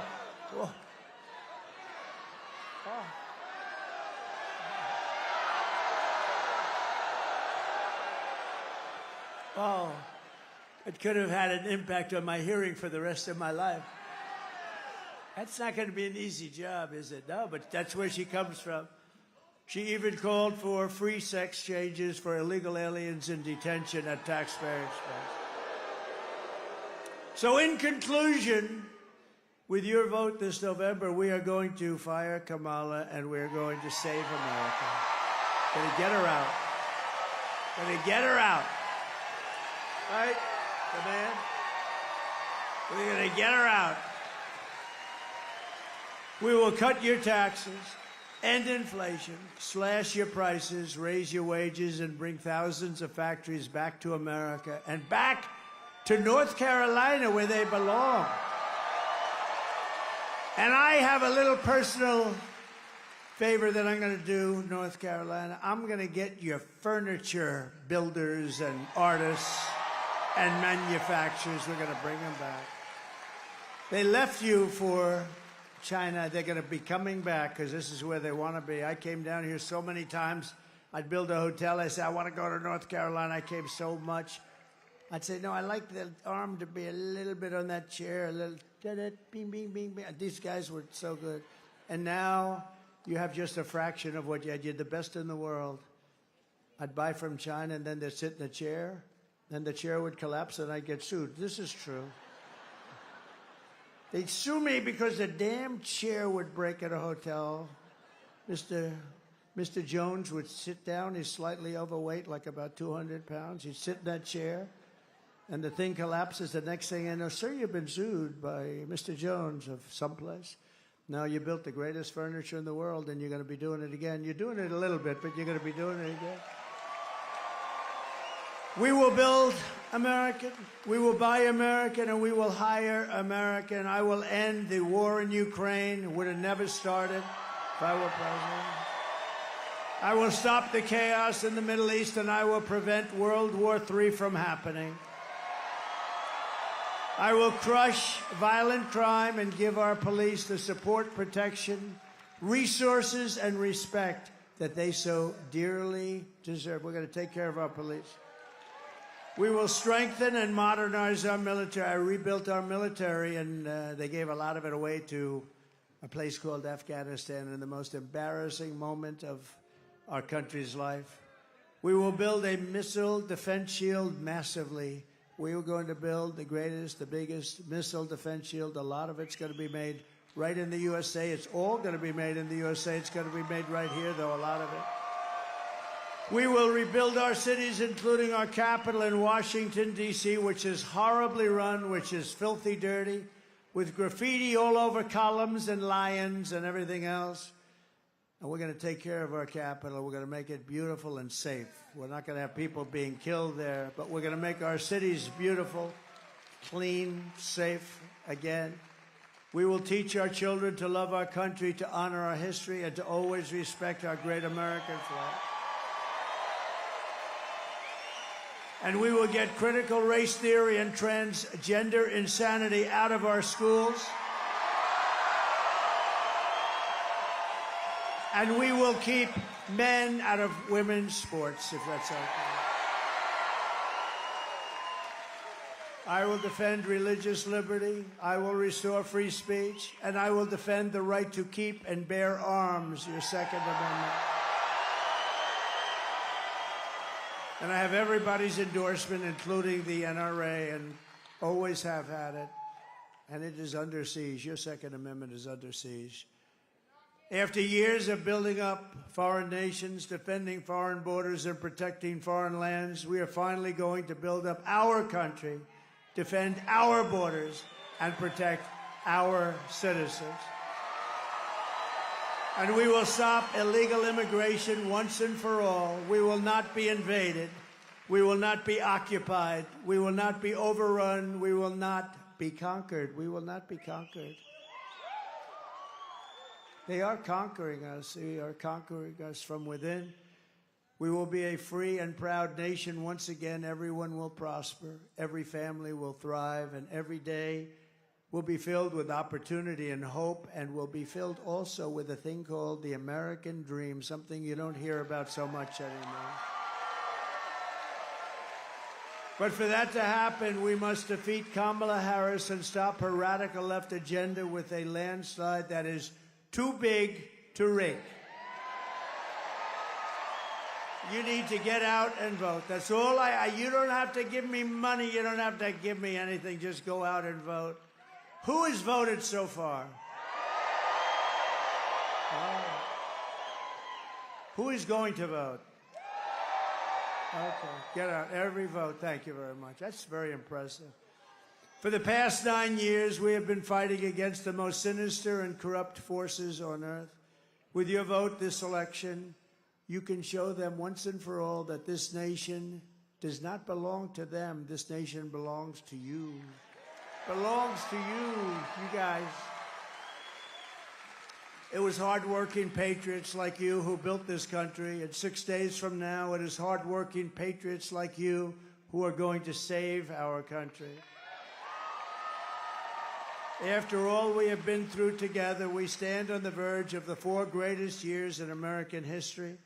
With your help from now until Election Day, 6 days, we will restore America's promise, and we will take back the nation that we all love. We are one people, one family, and one glorious nation under God. We will never give in. We will never give up.